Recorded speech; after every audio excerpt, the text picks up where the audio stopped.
Shalom, selamat pagi saudara yang dikasihi Tuhan. Kiranya berkat, damai sejahtera dan sukacita dari Tuhan Yesus Kristus senantiasa menyertai saudara sekalian. Sebelum kita mendengarkan firman Tuhan dan renungan, marilah kita berdoa.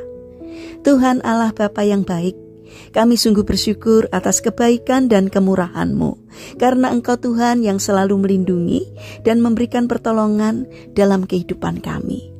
Jika saat ini kami akan mendengarkan firman-Mu, kami memohon kiranya Tuhan mengurapi kami dengan Roh Kudus-Mu, agar kami dapat mengerti dan memahami apa yang Tuhan sampaikan kepada kami. Dan biarlah firman-Mu selalu membimbing kami di dalam kami menjalani kehidupan ini. Terima kasih Tuhan. Di dalam nama Tuhan Yesus Kristus kami memohon dan berdoa. Amin. Saudara yang dikasihi Tuhan, bacaan firman Tuhan saat ini diambil dari TP2, dari Galatia 2 ayat 11. Demikianlah sabda Tuhan. Ketika Kefas datang ke Antiokhia, aku terang-terangan menentangnya sebab ia salah. Tema renungan saat ini adalah menerima kritik tanpa sakit hati. Saudara yang dikasihi Tuhan, tidaklah mudah bagi kita untuk menerima kritik dengan lapang dada. Kritik terutama yang tajam seringkali kita anggap sebagai serangan terhadap pribadi kita. Kita mungkin serta-merta mempertahankan diri dan membantah tuduhan kritik tersebut.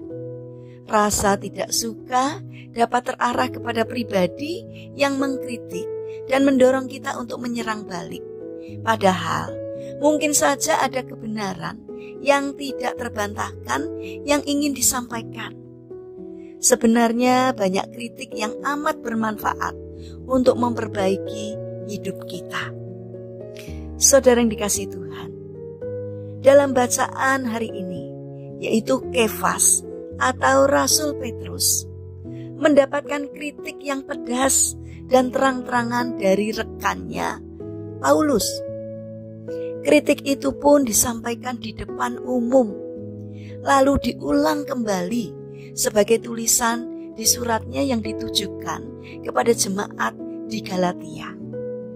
Paulus mempersoalkan perilaku Petrus yang munafik, sebuah tuduhan yang berat. Penyebabnya, Petrus menunjukkan persahabatannya dengan orang-orang yang tidak bersunat dengan makan bersama mereka. Namun ketika orang Yahudi datang, Petrus menjauh supaya tidak dipandang buruk oleh mereka. Rasul Paulus mengangkat persoalan ini karena ingin orang-orang percaya menyadari tentang tidak adanya perbedaan antara orang Yahudi dengan orang atau bangsa lain yang telah ada di dalam Kristus. Petrus pun menerima teguran Rasul Paulus sehingga jemaat tidak terpecah belah. Mereka pun memperoleh pandangan yang tepat soal sunat dan tidak lagi membedakan suku. Saudara yang terkasih, jarang ada orang yang dikritik tidak sakit hati, karena kritikan biasanya mengungkapkan kelemahan dan keburukan kita.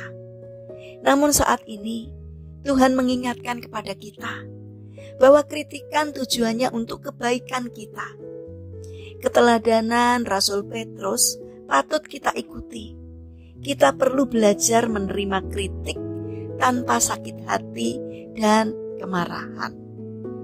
Saudara yang terkasih, marilah kita bangun karakter berlapang dada, yaitu mau menerima kritikan tanpa sakit hati. Mari kita berdoa.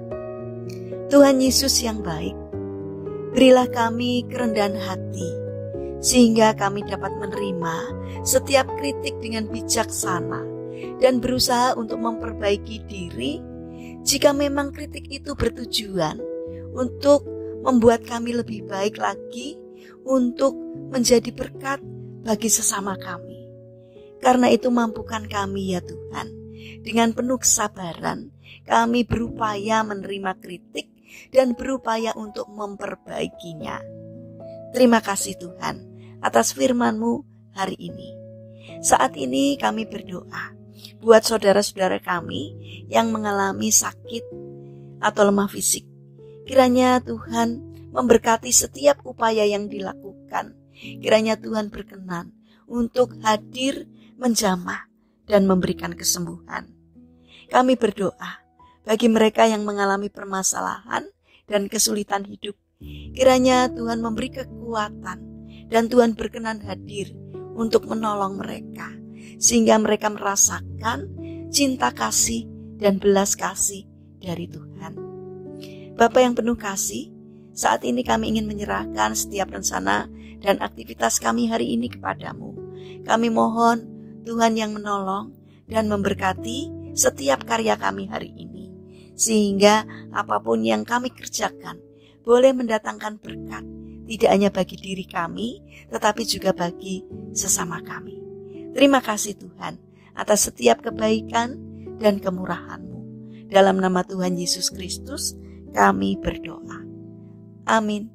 Puji Tuhan, saudara yang terkasih, kiranya firman Tuhan dan renungan hari ini dapat menjadi berkat bagi kita semua. Haleluya.